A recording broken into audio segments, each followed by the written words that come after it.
National conference और कांग्रेस का गठबंधन जिंदाबाद। नेशनल कॉन्फ्रेंस और कांग्रेस का गठबंधन जिंदाबाद।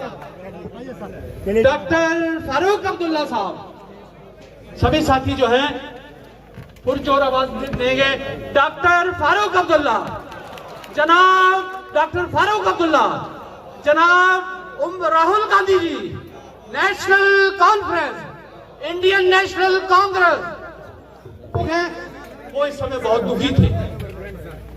उनको यहां से भगाने के लिए साहब हमारे अगले चीफ मिनिस्टर हो, ताकि इस जम्मू कश्मीर का सुधार हो चुके। 1900 रुपए थी, कोई जिम्मेवारी नहीं दे रहा था इलेक्शन की।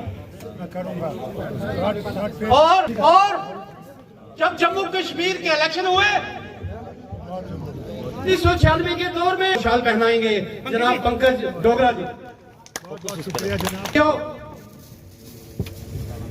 मंच पर बैठे हुए तमाम साथियों, मैं सबसे पहले स्वागत और मुबारकबाद देना चाहता हूं हमारे राष्ट्रीय अध्यक्ष मल्लिकार्जुन खड़गे जी का, डॉक्टर फारूक अब्दुल्ला जी का, राहुल गांधी जी का और उमर अब्दुल्ला जी का, जिनकी दूरदर्शिता से आज ये गठबंधन यहाँ पर मुकम्मल तौर पर आपको देखने को मिल रहा है। और 8 अक्टूबर को कांग्रेस और नेशनल कॉन्फ्रेंस इस रियासत में सरकार बनने जा रही है और 10 साल का जो अंधकार इस जम्मू कश्मीर में फैला हुआ है वो सब यहाँ से दूर हो जाएगा।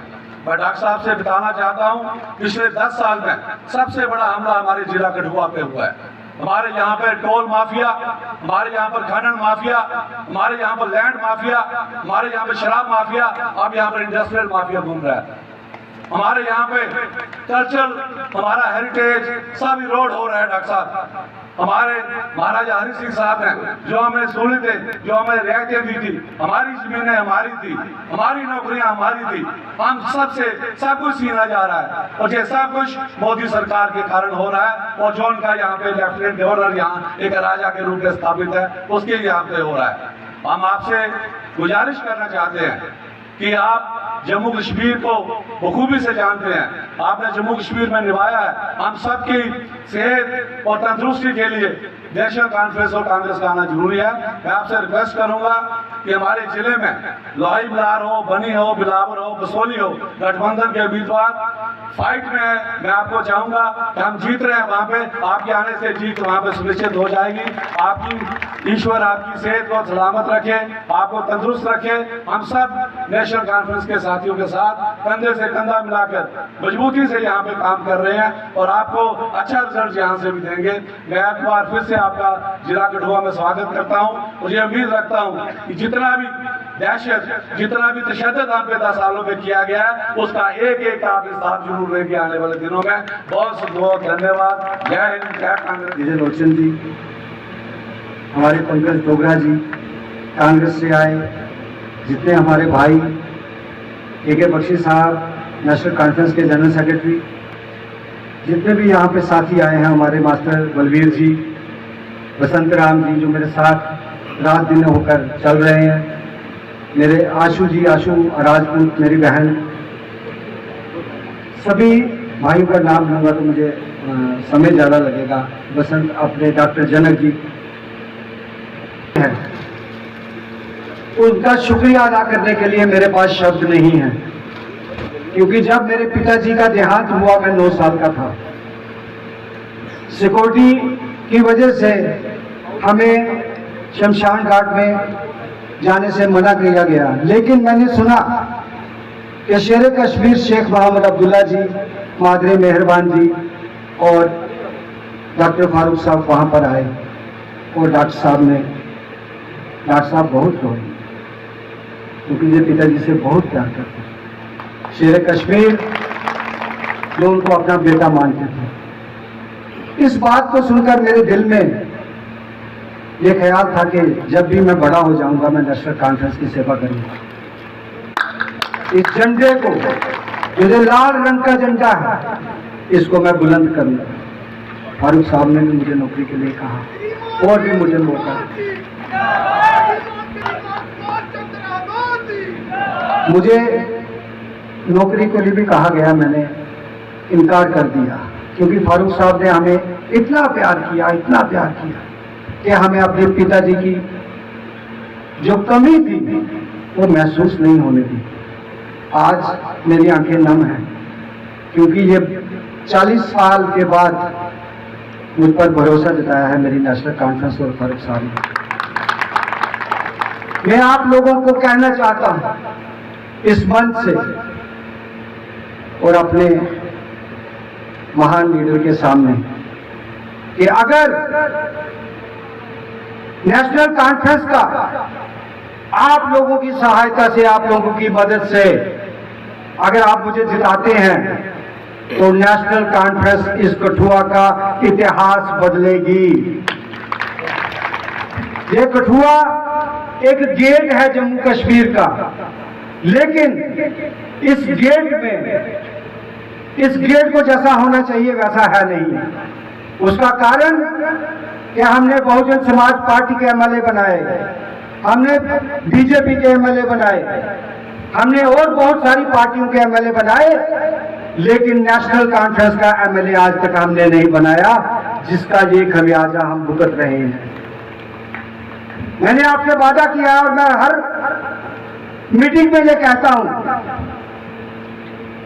कि अगर आपका आशीर्वाद रहा, जिस तरह से लोगों का प्यार, जिस तरह से आपका आशीर्वाद मुझे मिल रहा है, मैं गांव-गांव, गली-गली में जा रहा हूं, जिस तरह की मोहब्बत आप मुझे दे रहे हैं, वो दिन दूर नहीं कि आप मुझे जिता के भेजोगे, लेकिन इस कठुआ को इतना खूबसूरत बनाएंगे कि हर वो पर्यटक जो कश्मीर और लद्दाख में जाता है वो 2 दिन के लिए कठुआ में रुकेगा। ये हमारा वादा है। फारूक साहब, इन बीजेपी वालों ने इस रियासत का बहुत बुरा हाल कर दिया है और खासकर नौजवान बच्चों का। बड़ी मुश्किल से एक गरीब आदमी अपने बच्चे को पढ़ाता है, पहली क्लास से लेकर ग्रेजुएशन तक 25-30 लाख रुपया खर्च होता है, लेकिन अफसोस उस समय होता है डॉक्टर साहब जब वो बच्चा बेकार घर में पड़ा रहता है और बाप चुपचाप उसको देखता रहता है। उसके दिल को बहुत ठेस पहुंचती है क्योंकि उसने बच्चे को पढ़ाया लिखाया और अभी तक नौकरी नहीं मिली, रोजगार नहीं मिला। हमें सब जवाब दिखाए गए कि 370 तोड़ेंगे तो यहाँ पर नौकरियों की लाइन लग जाएगी, जहाँ पर बहुत डेवलपमेंट होगी। लेकिन मैं कहना चाहता हूँ ये धोखे 10 सालों में जो हमें मिले हैं, इस बार जम्मू कश्मीर की जनता और कठुआ की जनता ने मन बना लिया है कि इस बार नेशनल कॉन्फ्रेंस और कांग्रेस की साझा सरकार होगी और इस जम्मू कश्मीर को आप संभालेंगे। फारूक साहब, आप पर बहुत उम्मीदें हैं लोगों की, क्योंकि हम जैसे गरीब लोग, जो गरीब आवाम है, जिसको शेरे कश्मीर ने जमीनें दी, जिसको शेरे कश्मीर ने आजादी दी। मैं आपको बताना चाहता हूं कि मेरा नाम सुभाष चंद्र आजाद क्यों है। दोस्तों और साथियों, हमारे मरहूम शेख नजीर साहब ने मुझसे पूछा कि बेटा आपने सुभाष चंद्र आजाद नाम कैसे रखा, तो मैंने उनको बताया, मैंने कहा हिंदुस्तान के अंदर बेशक आजादी मिली है, लेकिन हमारे शेड्यूल कास्ट भाइयों को आज तक आजादी नहीं मिली है, क्योंकि जब हमारी घोड़ी पर शेरा लगाकर हमारा दूल्हा निकलता है तो तब हमें घोड़ी से उतारा जाता है।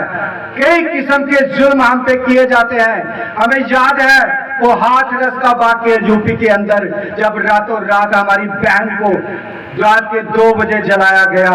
इस तरह के जो हमारे पास जुल्म है वो आज तक होते आए हैं। और मैं जम्मू कश्मीर का रहने वाला हूँ। शेरे कश्मीर जी ने जब हमें जमीनें दी, जब हमें उन्होंने खात्मादारी जैसे कानून बनाए, उसी समय हमें आजाद किया और सचमुच में मैं आजाद हूँ, इसलिए मैंने अपने नाम के साथ सुभाष चंद्र आजाद लगाया है। कहता हूं कि अगर आप सुभाष चंद्र आजाद के साथ हैं, अगर आप नेशनल कॉन्फ्रेंस और फारूक अब्दुल्ला के साथ हैं, तो दोनों हाथ खड़े कीजिए मेरे साथ, दोनों हाथ खड़े कीजिए और मैं नारा लगाऊंगा और इतनी आवाज दीजिए कि सबको पता चले कि नेशनल कॉन्फ्रेंस जिंदा है।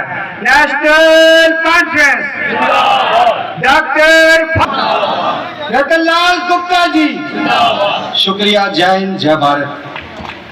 रुके जाने का आपकी मुसीबत क्या है जो यूपी से लाया गया है? और एक और चीज सुनिए, आपके पास बिजली है, 24 घंटे है, गर्मी में जब आप मर रहे होते हैं, बिजली गुल, और हमारी बिजली जो हम पैदा करते हैं वो ये देने वाले हैं यूपी को और राजस्थान। वाह वाह, क्या बात। हम मरे, हम खत्म हो जाएं, हम बर्बाद हो जाएं, वहां जाएंगे उद्योगपति सब बाहर से। यानी आप एक चमचा क्या, आधा चमचा भी रेत का नहीं उठा सकते, नहीं उठा सकते। आज देखिए रेत की कीमत कहां पहुंच गई। आपकी रेत यहां नहीं रहती है, आपकी रेत पंजाब जा रही है। बताइए क्या हाल है। जो चीज कुछ 100 में मिलती थी गाड़ी, आज 5-5, 7-7, 10-10 हजार में मिल रही। क्या करेंगे आप? इसको बदलाना है या नहीं बदलाना? यही धक्के खाने। अगर हम लोगों ने अपनी तकदीर बदलानी है तो आज इस गठबंधन को मजबूत करना है। आपके नजदीक ही जसरोट है, यहाँ पे कांग्रेस के लड़ रहे हैं बलबीर सिंह, बहुत ईमानदार आदमी, मैं जानता हूं उन्हें, मैंने उनको एमएलसी बनवाया था। शरीफ है, नेक है, उसको कामयाब करिएगा, उसकी मदद करिएगा तो वो भी उठे, और अपने भाई को, इनको कामयाब, आजाद साहब कामयाब करिएगा, क्योंकि मैं जानता हूँ इनके वालिद जो ख्वाब था उनका, मुझे उम्मीद है जो ख्वाब पूरा करें। मेहनत करिए, मेहनत करिए। आपको सुनाऊं, बहुजन समाज पार्टी वालों से कहना, वो हमारे पास आए थे कि हम आपके साथ अठवास में हाथ मिलाना चाहते हैं। ये सुन लीजिए कांग्रेस वाले कि जो ही हमारा इत्तेहाद कांग्रेस के साथ हुआ, हमने हाथ मिलाया रियासत को बनाने के लिए, उसी वक्त उन्होंने कहा हम आपका साथ नहीं देंगे क्योंकि बीजेपी के साथ इनका हाथ मिला हुआ। याद रखिए, मैं आपसे ईमानदारी से कहता हूं, अंदर से मायावती जी इनके साथ हैं। ये देखते हुए भी कि कितना जुल्म इन शेड्यूल कास्ट से हो रहा है, वो एक अल्फाज नहीं कहती। ये जो लड़की के साथ रेप हुआ राम मंदिर में, आपने सुना कुछ उसे? कोई जुबान से सुना? क्या वो उसकी बेटी नहीं थी? अफसोस है, अपनी बेटी अपनी बेटी, गैर की बेटी अपनी नहीं। अगर हिंदुस्तान को बचाना है तो सब धर्मों की हिफाजत करनी है, सब बहनों की हिफाजत करनी है, सब बेटियों की हिफाजत करनी है, सब माओं की हिफाजत करनी है, तब हिंदुस्तान मशहूर होगा, तब हिंदुस्तान चमकेगा, बातों से नहीं चमकेगा। अमेरिका और विलायत और इधर जाके नहीं चमकेगा, चमकेगा तो यहां चमकेगा, इस देश में चमकेगा, और वो सारे भारत में चमकेगा। याद है आपको राहुल गांधी क्या कहते थे? कहते थे मुझे नफरत की दुकान को बंद करना है और मोहब्बत की दुकान को चालू करना है। मैं इसमें एक और चीज कहता हूं, हमने नफरत की गाड़ी को डुबोना है और मोहब्बत की गाड़ी को सारे भारत में भेजना है, ये याद रखिएगा। और हमारे और इनका जो वो इलेक्शन मैनिफेस्टो, उसको पढ़िए। आप देखिए, आपका एक वर्ग है ओबीसी, उनका हाल देखिए, जो डेली वेजर है उनका हाल देखिए, डेली वेजर्स का मरते रहे, बोलते रहे। पार्लियामेंट में हम बार बार, मुझे यहां से कहते थे, बार बार पार्लियामेंट में जब इनके 300 मेंबर थे, सुना नहीं है? किसान, जब वो बिल आई किसानों की, हमने शोर किया, हमने कहा साहब मेहरबानी करके किसानों के बिल सिलेक्ट कमेटी में भेजिए, इस पर गौर हो, इस पर समझा जाए, नहीं तो मुश्किल आ जाएगी। नहीं माना। जब तक 700 से ज्यादा किसान शहीद नहीं हुए और यूपी में इलेक्शन नहीं आना था, उसी दिन उसी रात को इन्होंने फिर वो वापस ले लिए, एक सिर्फ कुर्सी के लिए वापस लिया। आज तक ये फैसला नहीं कर सके कि मिनिमम प्राइस रेट क्या होना चाहिए। आज भी किसान बैठे हुए हैं, आज भी बॉर्डर्स पे बैठे हुए हैं, कहते हैं जब तक आप हमारा ये फैसला नहीं करेंगे हम नहीं जाने वाले। और इंशाल्लाह हम लोग इस पे दोनों ने बैठ के सोचा है किस तरह हम किसान को बचा सकते हैं, ये आप मसौदा में देखेंगे। और इंशाल्लाह हुकूमत आई तो किसान का फर्ज पहले। मैं खुद जानता हूँ, वजीर आला था, यहाँ पे सारा खत्म हो गया था, बाढ़ आ गई थी, तूफान आ गया था, बारिश नहीं पड़ी थी, और कहीं कहीं तो कोई फसल नहीं थी। मेरे पास पैसा था सिर्फ 37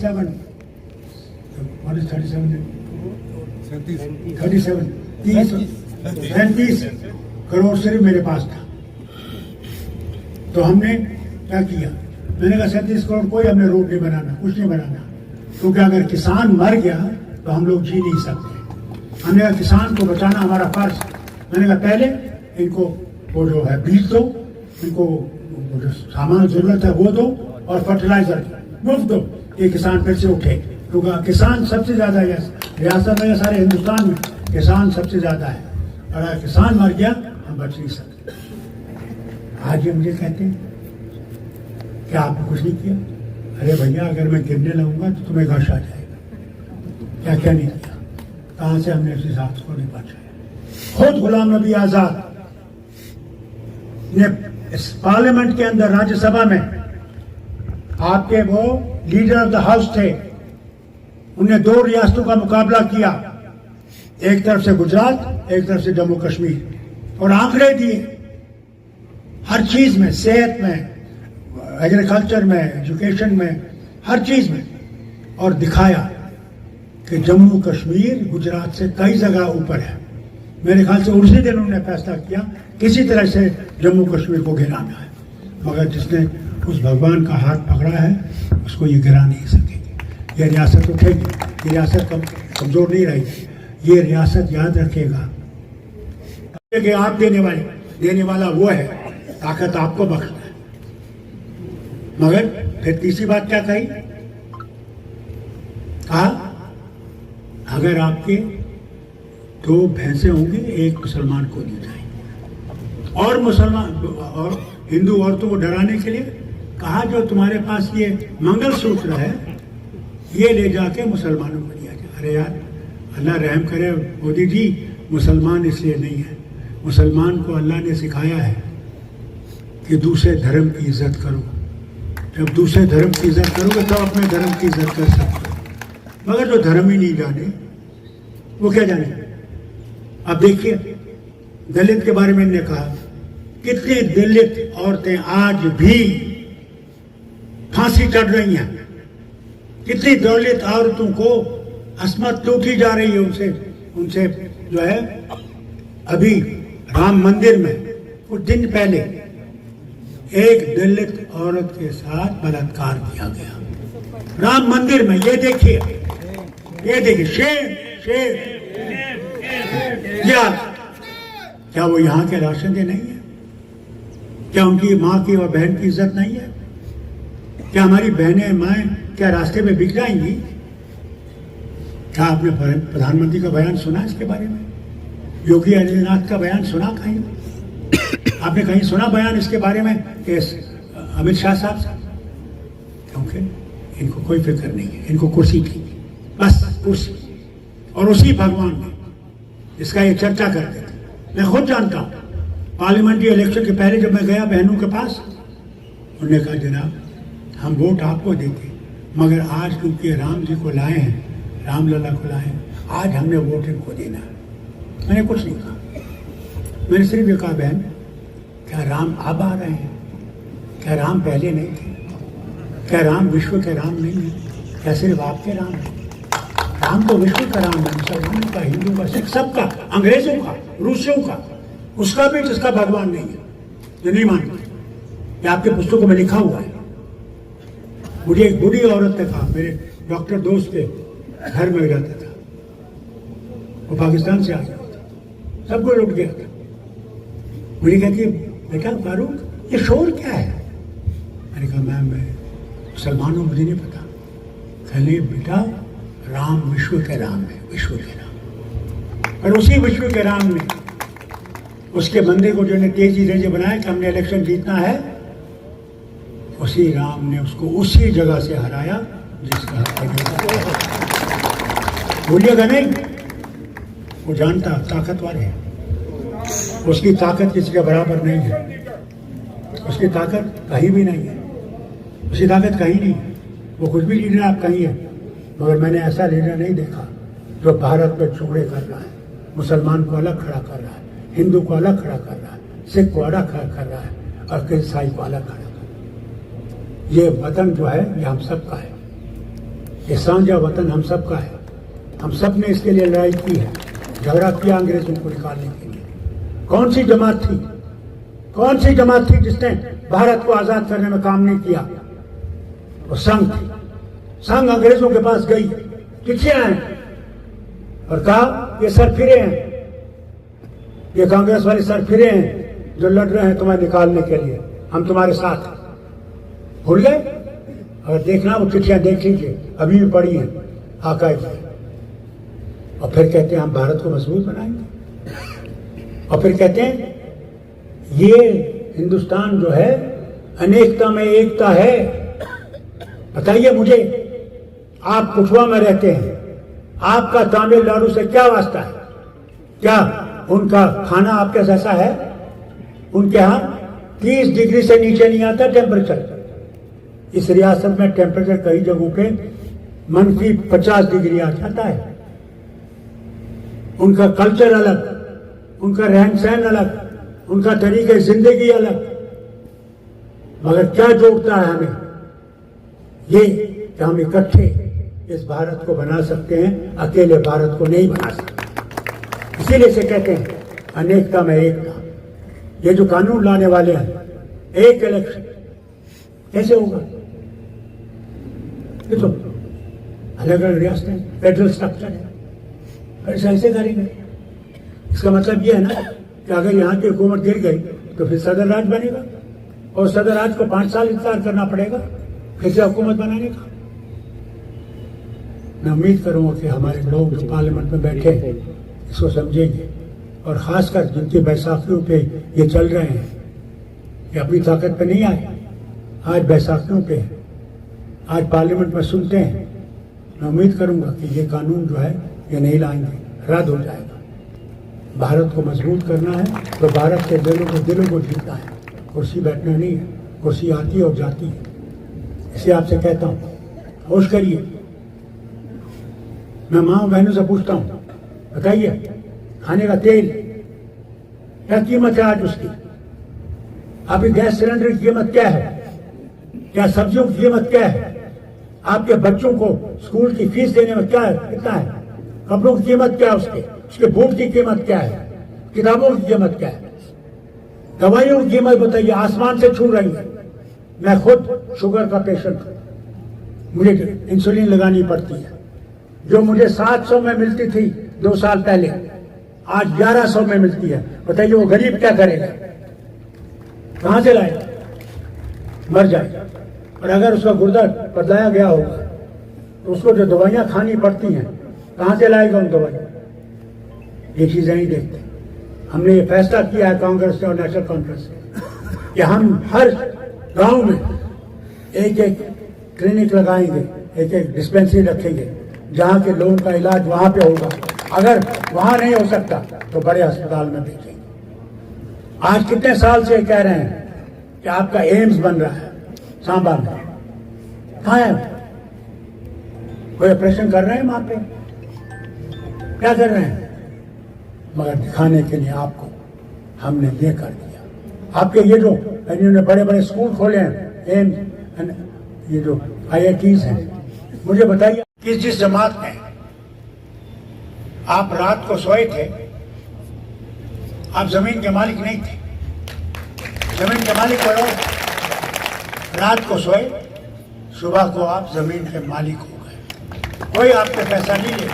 पहली रियासत और दुनिया में पहली जगह अगर ऐसी चीज हुई, लैंड टू टिलर, वो जम्मू कश्मीर में हुई, और वो सबको जमीन मिली जो जमीन में नहीं था। फिर ये भी मत भूलिए, उसके बाद कांग्रेस की हुकूमत ने भी हमारे साथ मिलकर ये जो बहुत गरीब थे, इनके पास रहने की जगह नहीं थी, इनको कमरे बना के दिए। ये भी आपको याद रखना चाहिए। और फिर इस रियासत में तालीम एजुकेशन, तालीम के बगैर कुछ भी नहीं हो सकता। जब तक तालीम नहीं होगी आप कहीं नहीं पहुंच सकते। तो तालीम से क्या हुआ कि प्राइमरी क्लास से यूनिवर्सिटी तक आपकी तालीम मुफ्त है। आज क्या किया इन्होंने आपकी तालीम को 12वीं जमात तक सिर्फ मुफ्त रखा है। उसके बाद यूनिवर्सिटी में जब आप जाएंगे आपको फीस देनी पड़ेगी। कहाँ से गरीब आदमी देगा? कहाँ से वो बच्चों के कपड़े लाएगा, किताबें लाएगा? कहाँ से करेगा? कोशिश इनकी ये थी कि किसी भी तरह से यहाँ के लोग तालीम से महरूम हो जाए। ये ना खानदान है कि आगे ना बढ़ सके। ये बीजेपी और इनकी मेहरबानी है। साथ साथ ये देखिए क्या वादा किया था जब ये रियासत किसने बनाई? ये रियासत किसने बनाई जो तिब्बत तक पहुंची? तिब्बत तक महाराज ने थी। हम लोगों ने नहीं, महाराज साहब ने। क्योंकि पंजाब था सब तरफ, पंजाब अमीर था, वहां लोगों के पास बहुत पैसा था। महाराज साहब को डर था, तालीम याफ्ता थे, उनको डर था कि मेरी डोगरी जबान खत्म हो जाएगी और मेरी डोगरी जबान नहीं रहेगी तो कुछ नहीं रहेगा। आपकी पहचान डोगरी जबान से, ये पूछिएगा नहीं। डोगरी बोला करो, जब तक डोगरी नहीं बोलोगे तो डोगरा नहीं हो सकती। इसलिए उन्होंने क्या किया? उन्होंने कानून बनाया कि कोई भी यहां से बाहर से जमीन नहीं ले सकता। ये उनके थे। यहां कोई नौकरी नहीं कर सकता बाहर से। पहले नौकरी का हक यहां के इंसान का है, औरत का है, मर्द का है। किसी चीज क्या की? सबसे बड़ी चीज उन्होंने की कि रियासत को एक रखा, लद्दाख से लेके कश्मीर और जम्मू को। इन मेहरबानों ने क्या किया? पहले तो हमारी पहचान मिटा। मैंने आज तक कभी नहीं सुना कि रियासत को यूटी बनाया जाए। जवाहरलाल से वक्त तक, आज तक मैंने सुना है यूटी को रियासत बनाते हुए। मगर हमसे बदला लेने के लिए इन्होंने इस रियासत को यूटी बनाया। कोई परवाह नहीं, हम जानते हैं इनका जनाजा निकलेगा, इंशाल्लाह निकलेगा, वो जरूर होगा। क्योंकि झूठ बोलते हैं, बहुत जबरदस्त झूठ। याद है कहा था 50,000 नौकरियां देंगे। क्या मुझे बताइए कितनी नौकरियां मिली आपको? हाथ उठाइए, कोई मिली? ये हाल है। फिर कहा ना आपसे, कहा हम आपको 15-15 लाख आपके बैंक में आएगा। मैं भी रोज इंतजार करूं। मैं जैसे पूछूं यार वो 15 लाख आ गए, वो भी कुछ नहीं आया, ना 15 लाख या 15 पैसे। फिर क्या किया? फिर कहा 370 जिम्मेवार है आतंकवाद का। आज तो आतंकवाद 370 नहीं है, हुकूमत इनके वाइसरॉय चला रहे हैं, लेफ्टिनेंट गवर्नर। तो फिर आतंकवाद कैसे आया? कौन जिम्मेवार है? क्या 370 जिम्मेवार है? वो जो इन्होंने हमला किया शिवखोड़ी में उन यात्रियों पे, वो कौन थे और राज किसका था? और हम पे इल्जाम लगाते हैं। मुझे बताया ना ये, जब रुपया शहीद के लिए 5 आदमियों को छोड़ना पड़ा, मैंने तरले किए इनसे। मैंने कहा मत कीजिए सौदा, एक दफा सौदा करेंगे तो आप अपना सर झुका रहे हैं, टेररिज्म के सामने आप सर झुका रहे हैं, आतंकवादियों के सामने आप सर झुका रहे हैं। नहीं माना। फिर वो जहाज जब ले गए कंधार, 3 लोग बड़ी मुश्किल से मौलाना अजहर और उसके 2 साथी, मैंने झगड़ा किया, वजीर आजम से झगड़ा किया, मैंने अटल से जो अडवाणी जी होम मिनिस्टर थे इनसे झगड़ा किया। मैंने कहा मत छोड़ो, अगर छोड़ोगे तो याद रखना ये वहां पहुंच के हमारे लिए मुश्किलें खड़ी करेंगे। आज जो ये आतंकवाद आ रहा है उसके जिम्मेदार यही लोग हैं। फिर हमें कहते हैं आतंकवाद हमला। फिर हम पे क्या निशाना लगाया? ये पाकिस्तानी है। अरे भैया, अगर हम 96 में, वो उससे पहले जब 90 में ये लोग खुद हुकूमत करने लगे, आतंकवाद आसमान पे था। मैंने कहा देखिए, इस वक्त हम इनके सामने खड़े हैं, हम मर रहे हैं। हमारे करीबन 2000 मिनिस्टर वर्कर इस तिरंगे झंडे को उठाने के लिए मारे गए, मस्जिद से निकालते मारे गए, घर में मारे गए। मेरा खुद चचेरा भाई मारा गया, और फिर भी हम पे आरोप है कि हम भारतीय नहीं, हम घुसपैठियां हैं। क्या कहा इन्होंने वजीर आजम ने? ऐसी जबान मैंने कभी नहीं सुनी। कहा मुसलमान घुसपैठियां हैं। कहा अगर 2 मकान होंगे तो 1 मकान मुसलमान को दिया जाएगा, हिंदुओं को डरवाने के लिए। ये देखिए, कहा ये बच्चे बहुत पैदा करते हैं। अरे जिसको संतान ही नहीं है, बीवी ही नहीं है, उसको क्या पता बच्चे क्या होते हैं।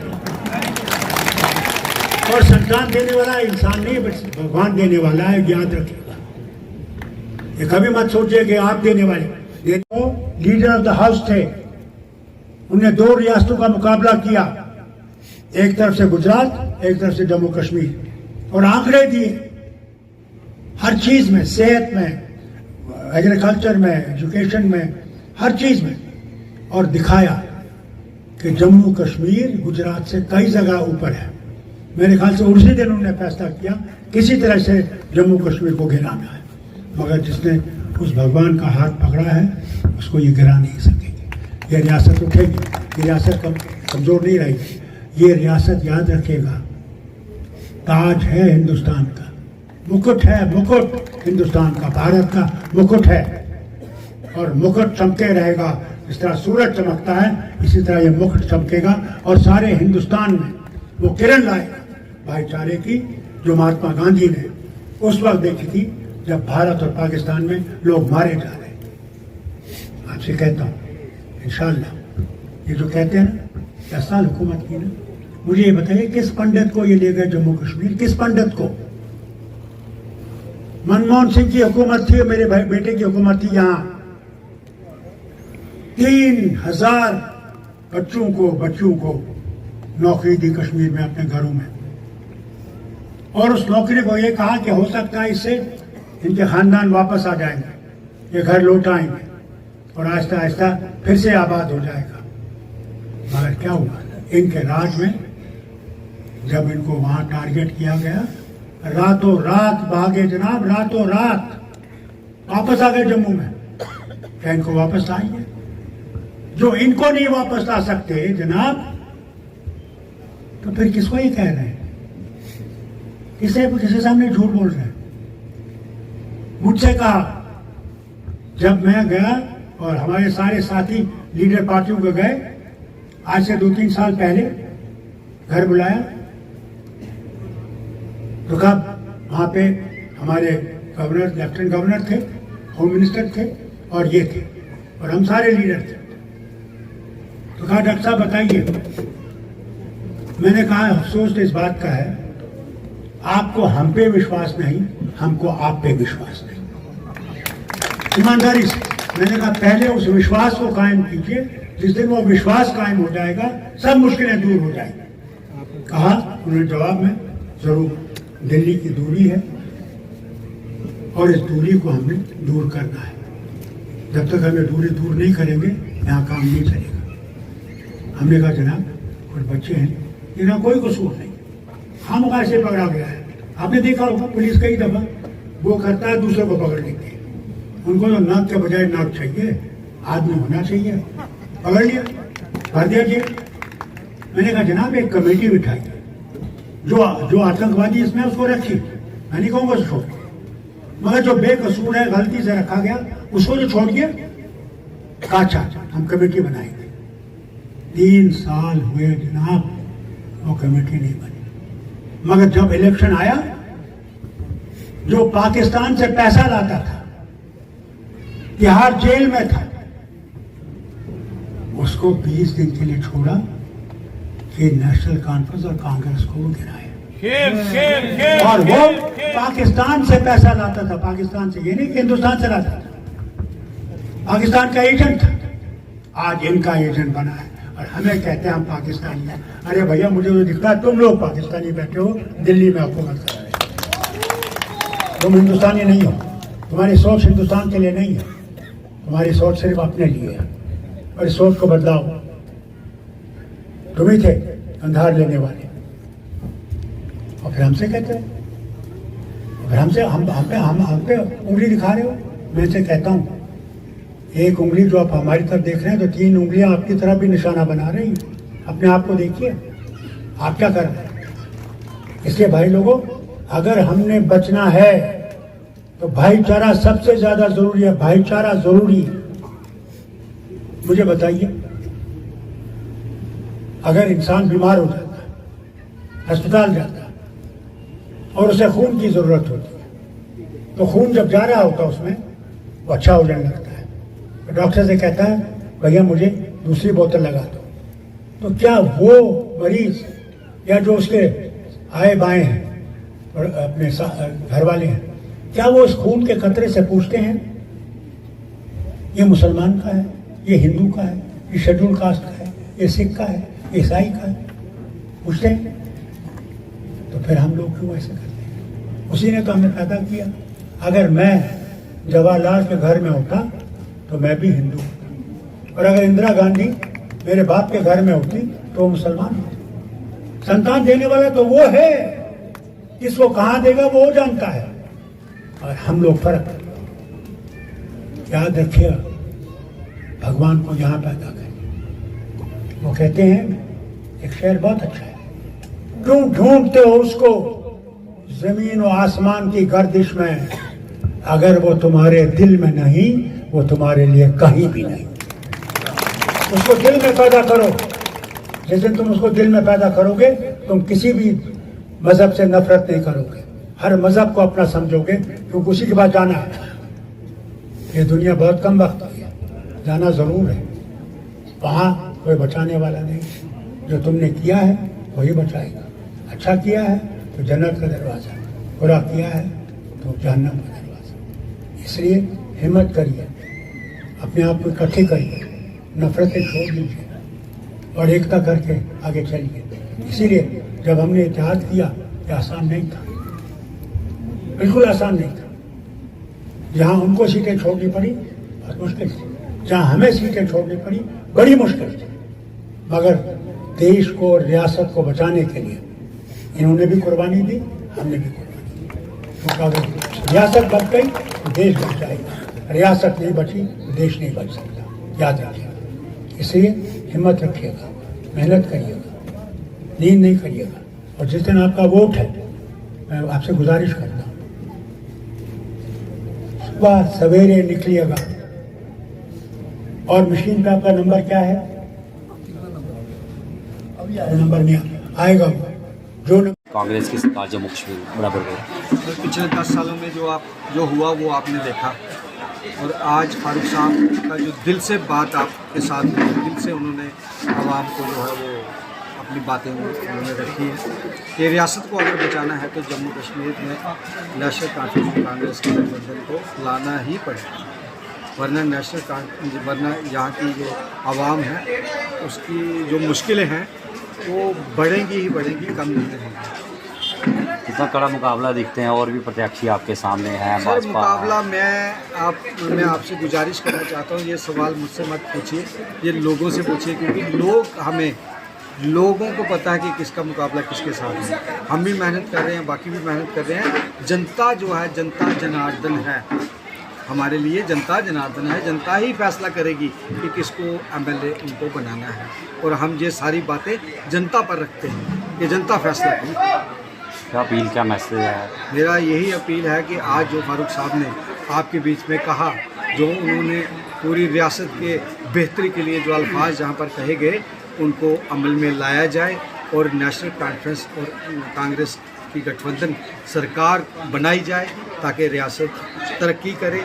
रियासत जिन मुसीबतों में फंस चुकी है, जो हमारे ऊपर जो बर्डन इस वक्त 10 सालों में जो पड़ा है, जो बेरोज़गारी का, महंगाई का, जो भी किस्म की जो आज तक आप देख रहे हैं कि जो हालात जम्मू कश्मीर के लोगों के बने हुए हैं, हम उनसे थोड़ा सा उभरे और बाहर।